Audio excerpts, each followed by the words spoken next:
Hello everyone, welcome to my YouTube channel. हाँ तो guys, आज मैं अनामिका अजूबी की 10th स्टोरी लेकर के आई हूँ। तो आजकल ना आप लोग अनामिका अजूबी की स्टोरी कम से कम पढ़ते हैं और बहुत ही कम व्यूज़ आ रहे हैं। तो प्लीज़ आप ज़्यादा से ज़्यादा अनामिका अजूबी की स्टोरी पढ़िए, क्योंकि इस तरह की जो ये रियल लाइफ की कहानी भी हो सकती है।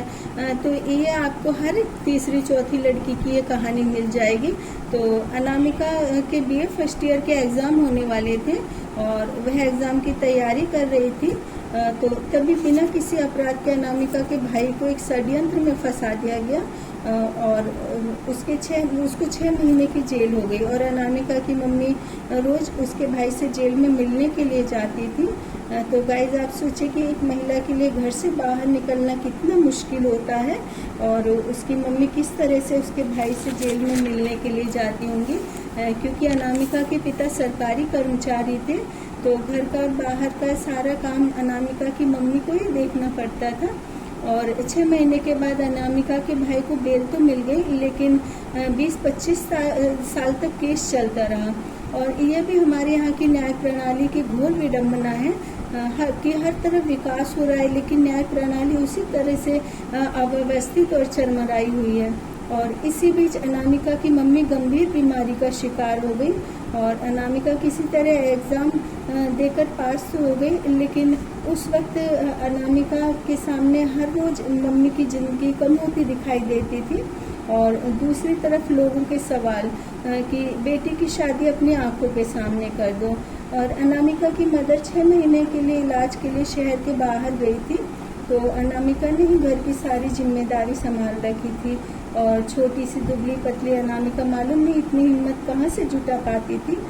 शायद ईश्वर उसके साथ रहते थे। और अनामिका के रिश्ते की बातें चलने लगी और अनामिका के पिता चाहते थे कि लड़का सरकारी नौकरी वाला हो।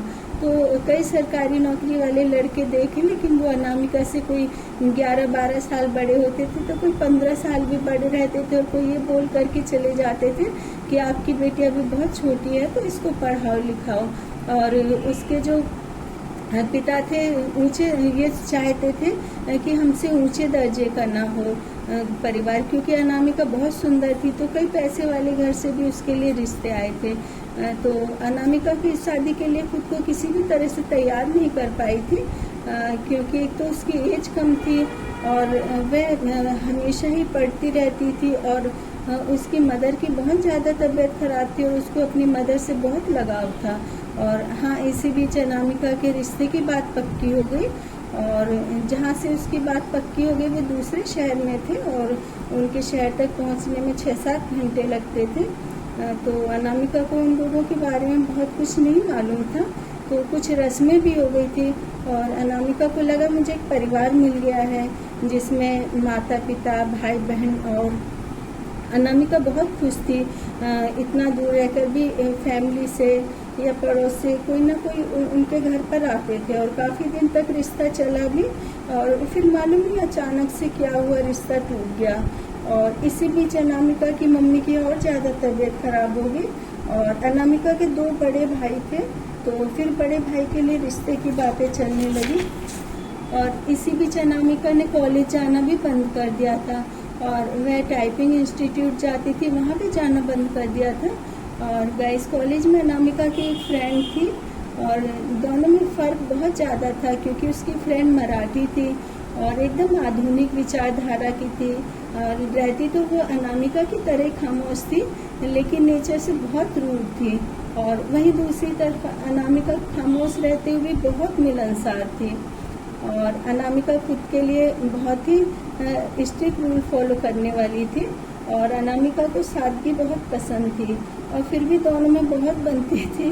कॉलेज से लेकर मोहल्ले तक दोनों की दोस्ती बहुत मशहूर थी और अनामिका को दोस्ती निभाना बिल्कुल भी नहीं आता था, और क्योंकि वो बहुत अलर्ट थी। लेकिन उसकी फ्रेंड बहुत समझदार थी और उसने अनामिका के शादी होकर के शहर से जाने तक भी उसके साथ दोस्ती निभाई और वो उसके साथ ही रही।